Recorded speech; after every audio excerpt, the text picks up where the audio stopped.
Lights, camera, action. Welcome to the Scrapbook Podcast, Director's Cut. Welcome back to the Scrapbook Podcast, Director's Cut. I am your host, Jody Pratt, with my special guest, Sunflower. Hello, Sunflower. Hello. Welcome.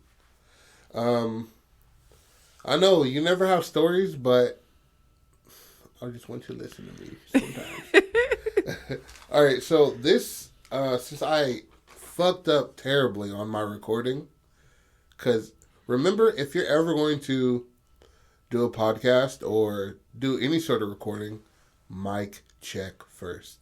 Always, always, always. And I forget every single time how to get the microphones right. And then you hear echo or some shit like that. Some idiotic thing that I've done. But I'm going to tell you the story of Pastor Nick. Okay? Okay.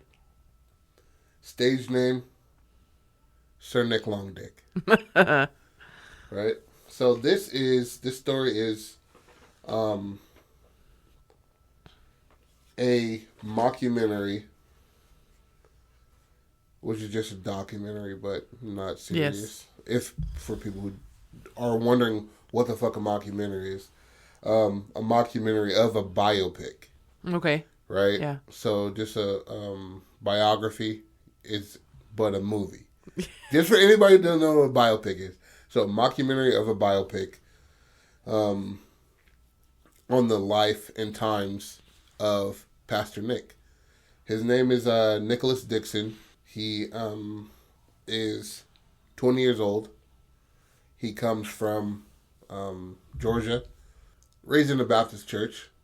Went to a religious school, Christian school. And he was kicked out. But we'll get to that later.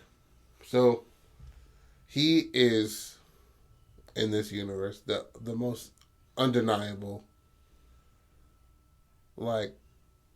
person to have ever dropped an album ever.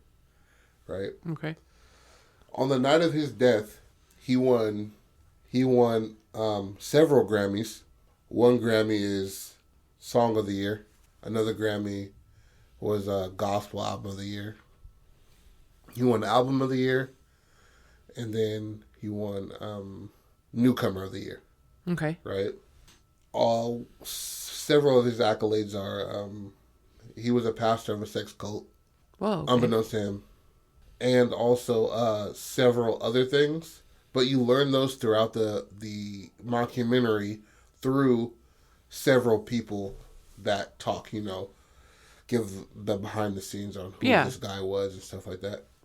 So a few people that give a brief telling or story that you do a flashback to are porn stars, former lovers of Sir Nick Longdick, DJ Monkey Balls, his brother, his parents, teachers of the Christian school he went to, celebrities and stuff like that. A few of his ups and downs, the stories that you learn through these people. The first talent show he was ever involved with was with his brother, right? It's his freshman year in school. And he performed one of his songs, right? Mm-hmm. And it was like, it was like a remix of Pony by Genuine. Yeah. But it was like, obviously it's a remix, so it's his own version and shit. So it'd be like, riding my pony, my saddle with Jesus, come and jump with him. You know what I mean? Like, shit like that, right? Like halfway through the song, they kicked him out. They were like, no, fuck no. So after that, he ran away from home due to religious persecution he felt from his parents because they would not allow him to praise Jesus the way he wants to. Okay. So he was like, I don't need to be here. You know what I mean? They were deacons and under the first, the mom was under the first lady, the dad was a deacon of the church, Mount Ebenezer First Baptist Church of the Lord our Father above, right?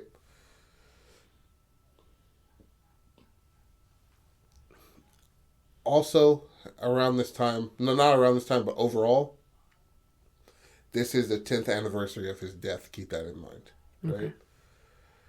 So, a few more ups and downs he would go through.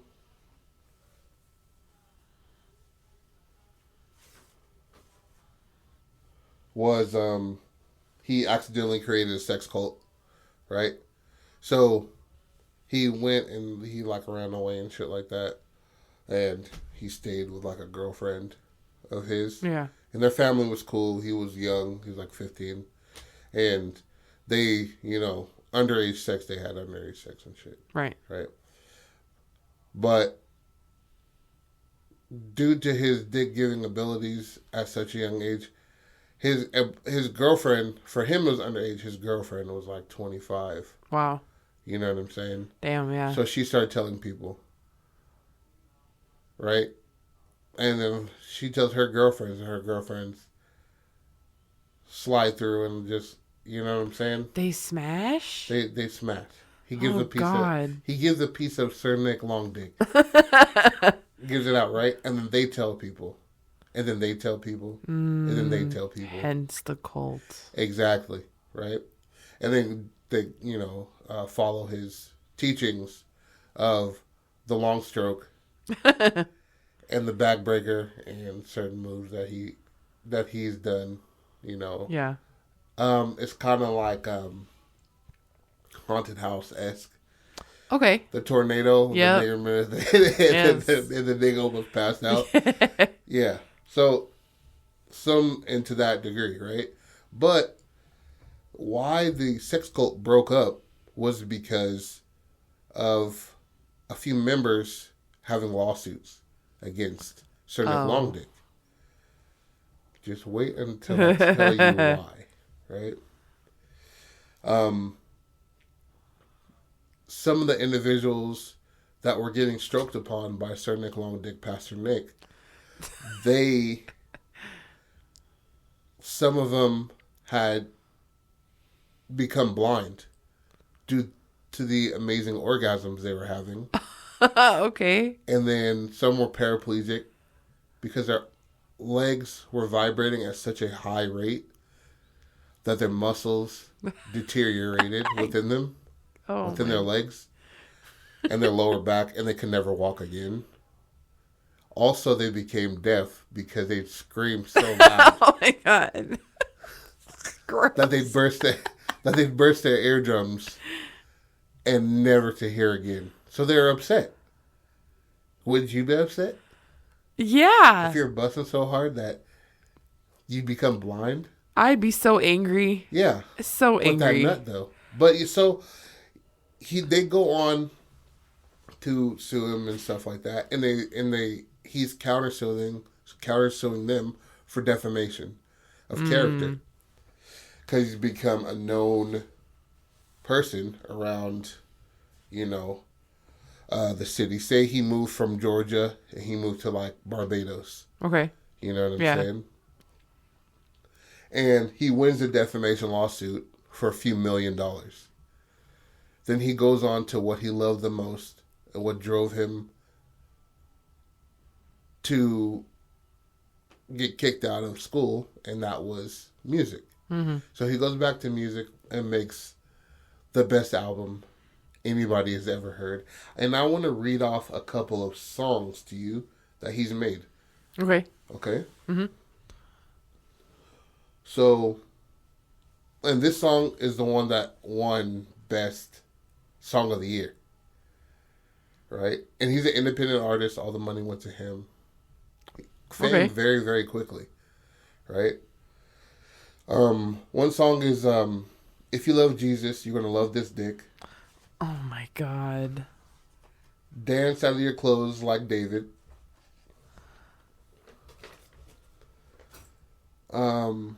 if this is what Eve's pussy must have been like.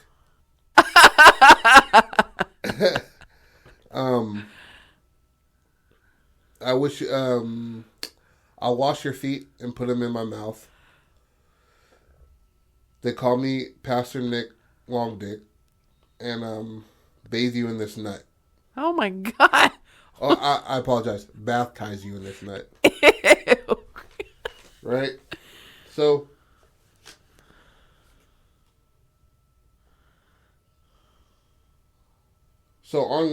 we fast forward these brilliant songs that he's created. Just a few. That's only half of the album. I can't even say the rest because they were that legendary. So let's fast forward to Grammy night. Mm-hmm. Right? He's in the crowd with his brother, DJ Donkey Balls, sorry. Actually, which one was it? You said monkey balls first. I said Monkey Balls or Donkey Balls? Monkey balls, for sure. The very first one? Yeah. All right. DJ Monkey Nuts. I'll change it up. Fuck it. Right? So he goes there with his brother, winning. Bah, bah, bah. He's looking like Kanye West in this bitch. All across the arms, he has 4, 5 Grammys. Wow. And he closed out the night. He's like, I want to thank God, my Lord above, for giving me this amazing ability to share stories and to praise him like I do. You know what I mean? Shout out to you, God. And for Jesus, I still fuck with you, although you white. You know what I mean? So, he walks off stage. Everybody the bitches are crying. The niggas are crying. Everybody's clapping their hands. Niggas a genius. All as an independent artist, might add you. So he goes and he's walking out to his limousine with his entourage, all these bad bitches. This is about 2008, I want to say. Mm-hmm. No. It's about 97, 98, right? He goes out there. He's with Kurt Franklin and shit, and and then he waves to the crowd, and before he gets in the car, lightning strikes him. Whoa. And there's nothing there. Like, completely gone. He disappears, why. Right? And everybody's standing there, and they can't believe what they saw. They're like, what the fuck? What just happened? And they're just like, did he, like, where's he at? He might have, jumped out of the way. People get struck by lightning all the time, They don't disappear. And they have a few theories on what happened to him, or, where he's at, or if he is dead or not. One theory is he's in Cuba on a sex farm. Oh, okay.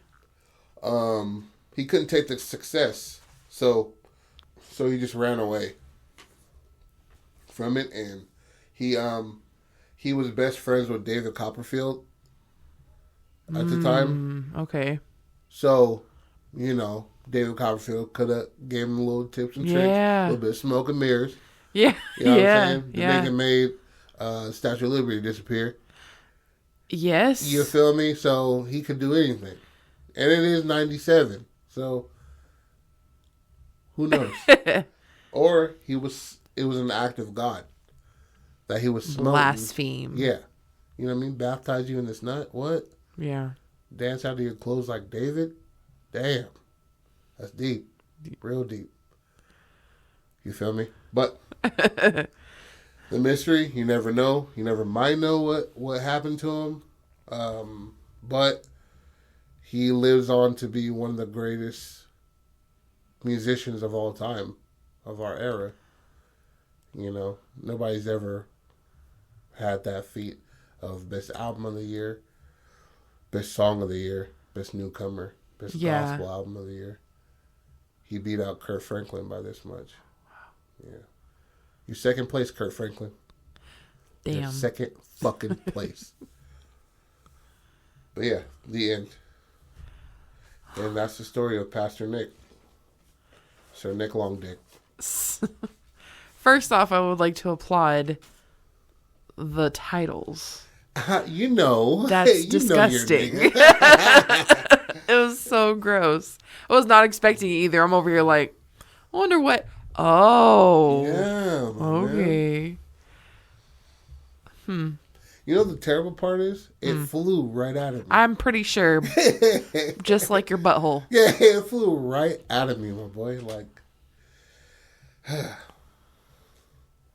Well, they're clever. It goes, It's all, yeah. How you like it overall? I think it's a cool concept for sure. Yeah. Yeah. Solid. Yeah. Like it's funny.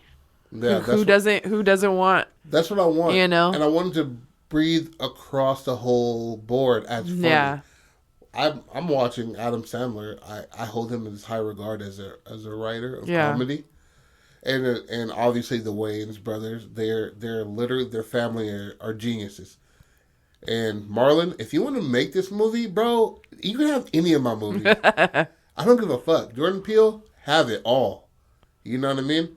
But I want that 15% royalty though. I want my kids to be taken care of. But yeah, man, I want it to be funny. And sometimes I think I'm funny until I'm talking in front of a group of people and they're just like, giving me crickets. You feel me? Like, I'm just like, okay, I need to work on this, Yeah. But to write something down and hopefully you guys had a little chuckle out of this shit. And any of my stories on the director's cut, if you want me to pursue the shit or think that'd be good enough to write. Part 2. I'll write this shit. There ain't no part 2. That nigga's dead. Well, I mean, in general, yeah. Yeah, I'll write these out. I'll, whatever the fuck. I'll make it into a 3-act structure. I'll stretch it out more. I'll write it into a novella. Anything you guys want me to do with my stories, I will do that. But just let me know how you guys like them. But yeah, you got anything to add? You want to change anything? I wouldn't change anything. I just, I want to extend it to where, like, maybe he's stuck somewhere. He got struck by lightning. Oh, well, actually, you know what? No, let me take that back because it really depends on what path you want to go. Yeah. See, I want to go like Tupac path. Okay. You know what I mean? Yeah. You saw that autopsy photo. The nigga got his chest cut open and he was dead as fuck. Yeah. They just had his face turned away. Yeah. You know why? Because he had the Beetlejuice face. You know how Beetlejuice, how he yeah. Yeah, you know that how he like was screaming and he had the tongue out and the eyeballs on his tongue. He had a mortified face when he died. Wow. The nigga was terrified. You feel me? All that shit talking. But I wanted to say he went the Tupac route and, he dead, but people got other, wishes and dreams. Yeah. That he'd continue on and, and it's also the most bought album post-mortem. You know what I mean? Ooh, many streams. Or, well, no. Well, now many streams. Yes, back in the day, though, 97, 98. Sir Nick Longdick's estate. You're welcome, man. And anybody who wants to make those songs, please do. Please do. I'll make the songs. I'll fucking make the songs. But thank you for joining us on the Director's Cut. I am Jody Pratt with my fellow guest, Sunflower. Sunflower. You know what it is. I had to re-record this because I destroyed it terribly. Remember, always be creative. 1, always mic check. 2, 3, make sure you have a good filing system. You hear all these papers? That's all my ideas everywhere. Damn. Everywhere. Yeah, they're everywhere, bro. Being washed in pockets. Destroying ideas that probably make me hundreds of dollars. You know what I'm saying? But I love you guys. Don't stop being creative. Peace. Bye.